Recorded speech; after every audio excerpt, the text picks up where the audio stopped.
Hello everyone and welcome back. Papa Nurgle granted me a vision last night.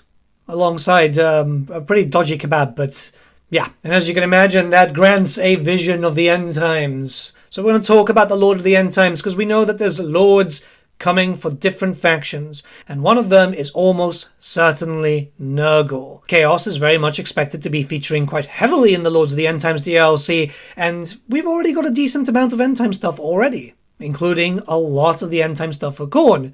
What's missing? Nurgle. Unfortunately, Tzeentch and Slaanesh got nothing during the End Times, but Nurgle did get a lot of really cool, not only units, but characters too.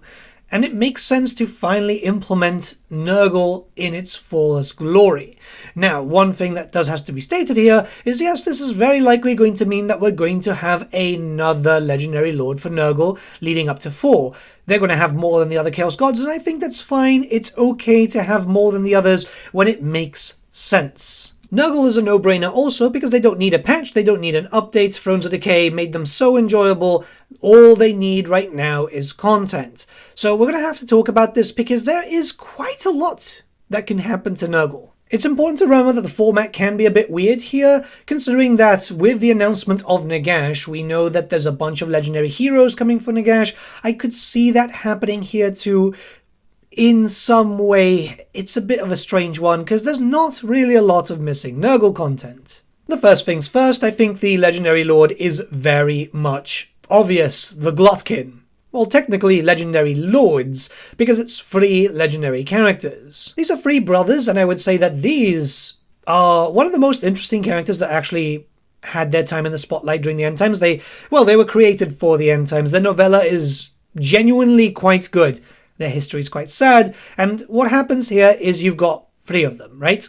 So you've got Otto, which is the guy on the top with the scythe. You've got Ephrak, who is the spellcaster, the more weak and frail one. And finally, Gurek, who is the massive monstrosity that you see in front. Anytime people think about the Glottkin, they usually think about the third brother because he's massive and he's absolutely awesome. It's probably one of the most impressive miniatures there because it's like a giant, but it's a very weird mutation, obviously, so very, very unique. The story's kind of sad because they've been living their life, like actually being normal Norskin traders and stuff. Yeah, sure, there's some problems that come around from there. The Empire retaliated on Norska, and unfortunately, these 3 brothers mutated because of a point of desperation when the Plague Father finally told them it's time. We've had characters like this before, obviously, with the Sisters of Twilight, so yeah, we'd have access to all 3 of them. The thing is, this is going to be a character that's going to be very, very strong because,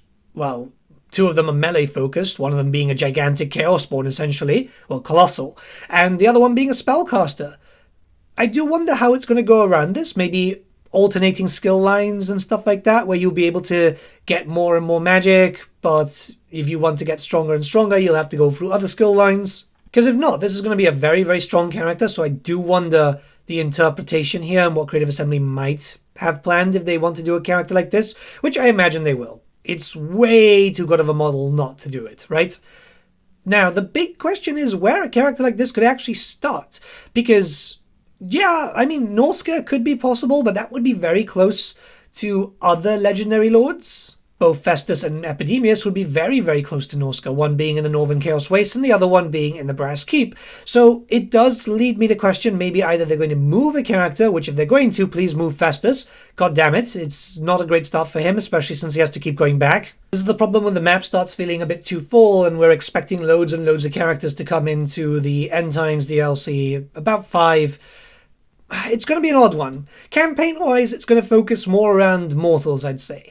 Unless they do something kind of hybridized to fix with both mortals and also demons. So as you are aware, Kugath and Epidemius focus around demons. Tamacon focuses around mortals.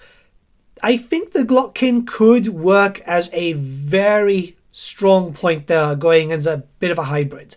Because when he's introduced, the whole Glottkin novella and so on, was around the time that we started getting... Yeah, actually the Glottkin book was the time that we started getting the mixed rosters. So an incentivization for both, leading the Glottkin to become more of the standardized kind of Nurgle experience, right? Kugath is focused around plagues, This one would be around everything else. I just had a thought mechanically. Maybe you have to do a series of quests to unite all three brothers. So you'll start off with one, then get the other, and then get the final one. That's probably the best way and how it can go.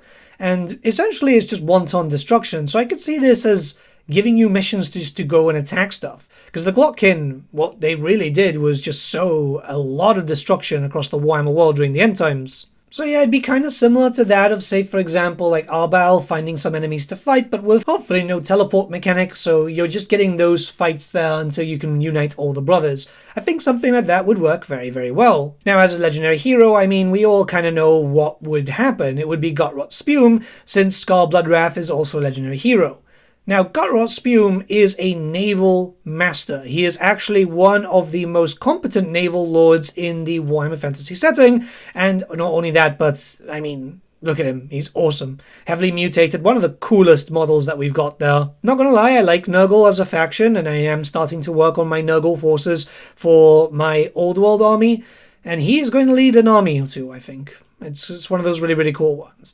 Now, Gutrot Spume would be there to boost up your Putrid Blight Kings, which we'll talk about in a little second. He's very good at melee, so I could see him being a buffer, killy lord.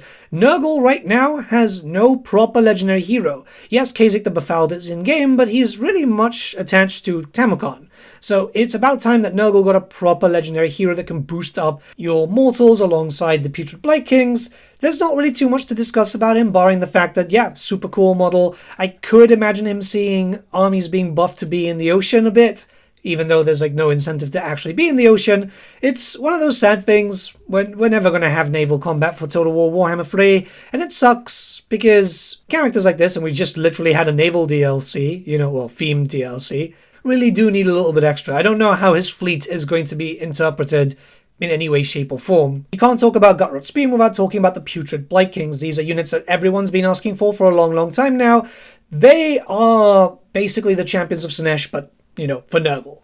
And they are real, right? They've actually had models, and they're very popular. They've just been redone for Age of Sigmar, and they look horrible compared. Like, they're just fat, unmutated dudes. It's just awful. Whereas these guys, heavily mutated, loads and loads of different types of weapons. You can see them. There's a box which can turn into, I think it was 10 different variants. And they can get great weapons, they can get additional hand weapons, they can also have sword and board.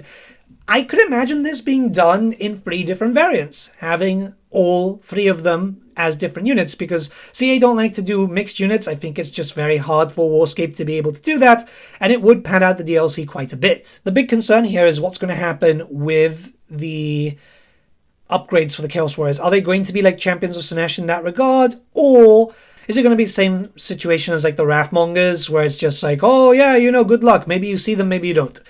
It's going to be weird, because the Putrid Blight Kings are in fact considered champions of Nurgle.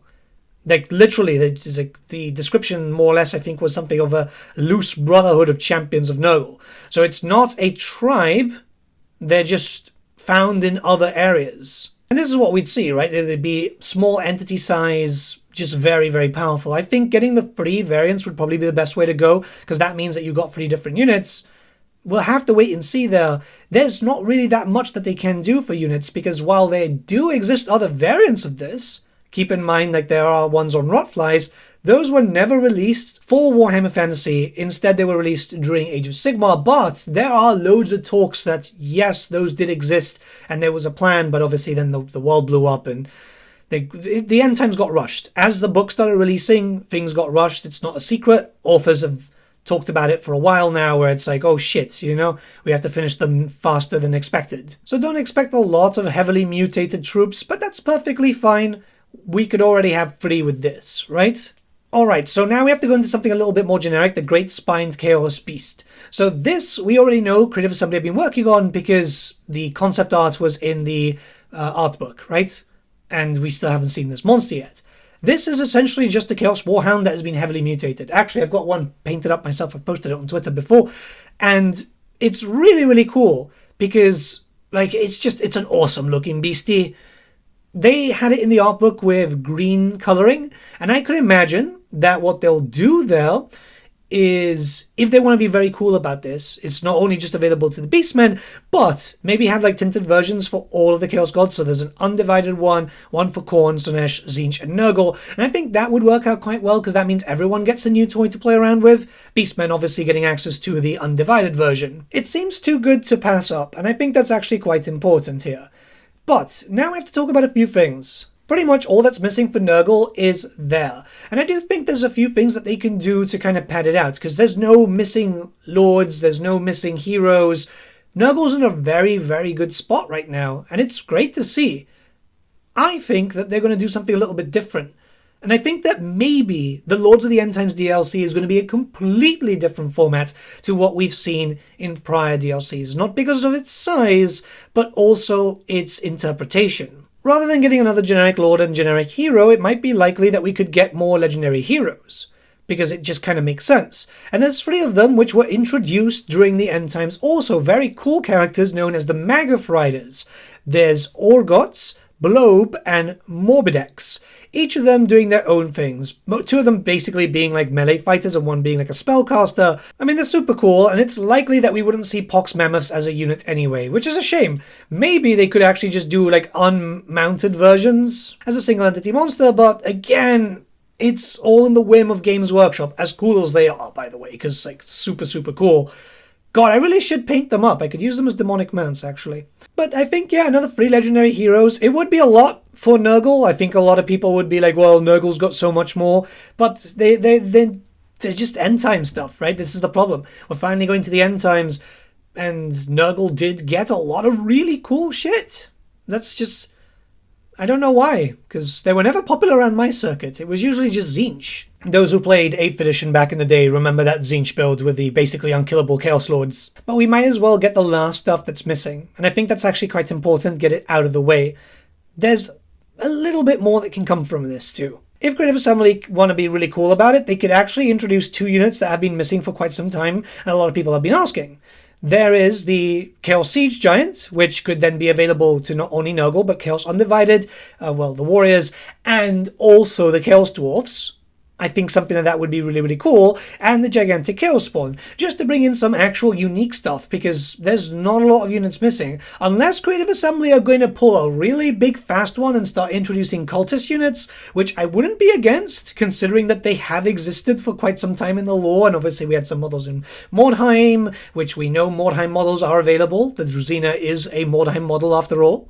But I do think going with a number of legendary heroes, a legendary lord, and then a bunch of units, yes, there's going to have to be variants, is more than enough. There's really not that much missing for Chaos now. Most of the stuff that is missing is for like other races. Like you can get a DLC out of a Lizardmen, for example. Hell, even still with the Tomb Kings, depending on what gets introduced with Nagash.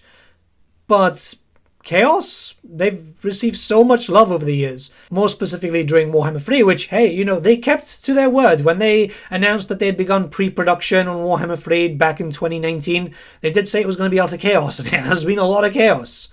But let me know what you guys think in the comments below. Let's start the discussion. This video should probably be late. I have been finishing up the shelves, and it's been a shit show. A big shit show. See you soon, guys. Have a good one. Bye.